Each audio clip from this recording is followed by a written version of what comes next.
If 7 was too many for Russell Martin and 3 was too little for Gerrard, then how many interviews do Rangers need to give out to appoint a new manager? Welcome back to Fog Football. Hugh Keevins has kind of asked this question. He's went through the managerial hiring process by Rangers because I don't understand it, right? As Scotland could be about to get a penalty here, let's just hold your horses. The guy's running on. Diving headbutt to the back of Shea. What's he doing? Oh, is it a penalty? Is it a penalty to Scotland? I don't know, this will be a 6 a.m. special this morning when you're listening to this video. So, what's happening? Is he giving a penalty? Come on. Martin Rovovic and Andy Robertson. Robertson sitting there with his mouth wide open. Let's see. No, we didn't give it. For handball. Deary me. Tell you what, Steve Clark out. Anyway, Martin's out. But that's what Hugh Keevins had to say regarding the managerial process at Rangers.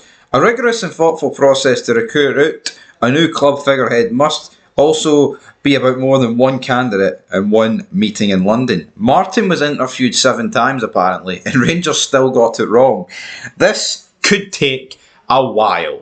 End of quote. Now, yeah, he's obviously making reference to Steven Gerrard and what happened. Right, Gerrard flew in on Wednesday, then had a meeting on Thursday.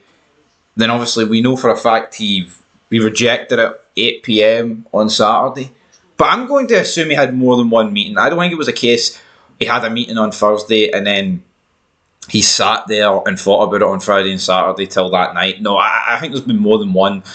I'm not saying... I can't guarantee it, by the way. This is just my opinion. I believe there's been more than one. And I tell you what, Belarus have made it 1 each against us, and we are fucking rank rotten. We are absolutely rank rotten. Steve Clark has to go. He has to get sacked, man. What the... I'm saying he has to get sacked. But seriously, who wants Steve Clark? He's a fucking dinosaur, man. Sick of talking about this. Guy's absolutely brutal. I mean, honestly, man. Anyway, fucking, if you want to hear me ranting and raving on Steve Clark, probably check out last night's review, where hopefully we end up winning the game, but it's 1 each, man. It's 1 each. It's an absolute disgrace. Anyway, yeah. To me, your interviewing process credibility completely goes out the window when you give Russell Martin 7 interviews, right? Not at the time, but it was always going to be the aftermath. Right, and I guess you could say that about any footballing club, right?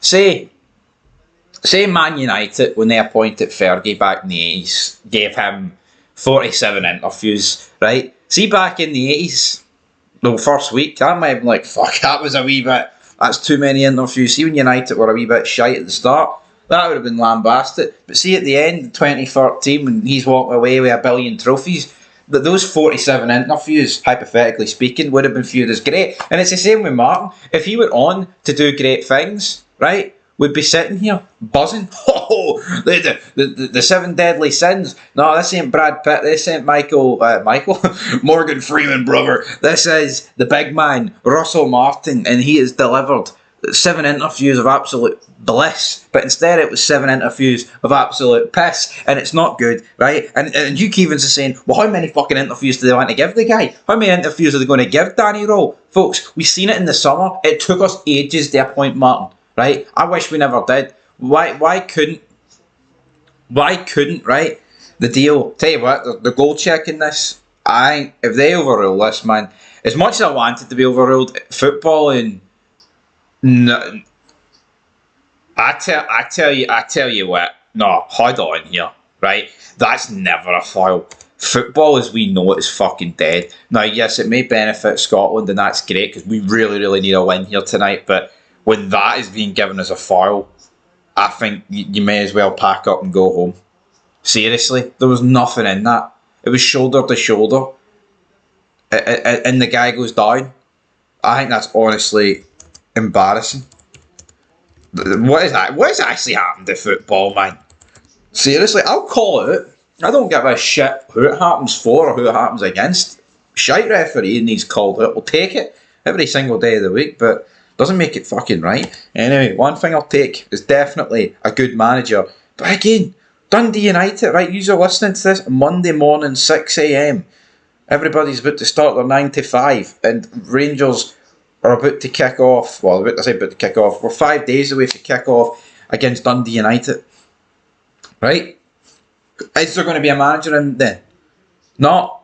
Because say the 49ers process is to give as many interviews as they gave Martin, which I don't think it is. I think that's the first appointment. They wanted to make sure they got it right. They went over it with 7 interviews and it fell flat, obviously, right? It doesn't automatically mean that's going to be the gimmick they go for every time. Oh, we'll give you 7 interviews.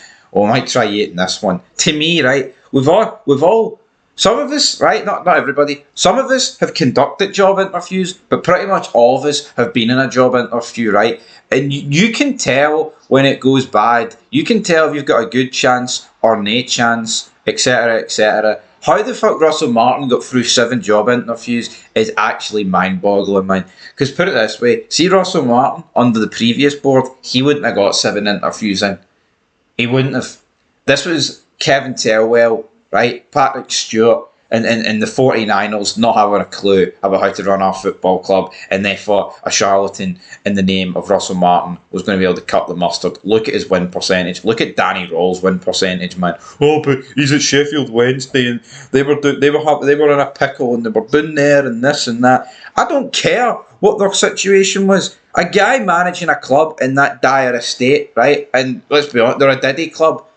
You know, it's not like ourselves when we went into a shite state, or Man United, or Liverpool even, for a lot of years there. Oh, look how many years we went for winning a league title and they were finishing like 7th under Roy Hodgson, right? This is Sheffield Wednesday we're talking about with Danny Rawls. The guy is just not fucking qualified for the Rangers job. Hold the L. The people, there's nobody that wants him. There's just people that would. There's people that are less pissed off than others with Danny Rawls and that aren't going to be completely going into the guy. And yeah, it's nothing personal with Danny Rawls, right? He could be a good manager, but right now, it's not what we need.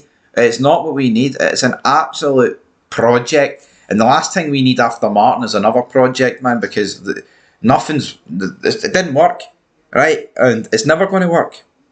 One of these projects, Rangers can never be a project, right? The only way you could maybe get away with a project, right, is if you were that far ahead, you can afford to take a risk. Like the way, like Celtic in the 2010s when we're not in the league. If they want to take a risk then, because it's not really going to cost you that much, then that's when you can do it. See, taking a risk when we are decades, man. We are like over a decade away from winning trophies consistently. Right, we need to get back to winning. You can't go for a fucking project. It cannot be Danny Rawls, right? And I look at that betting odds, man. It makes me sick. It's brutal.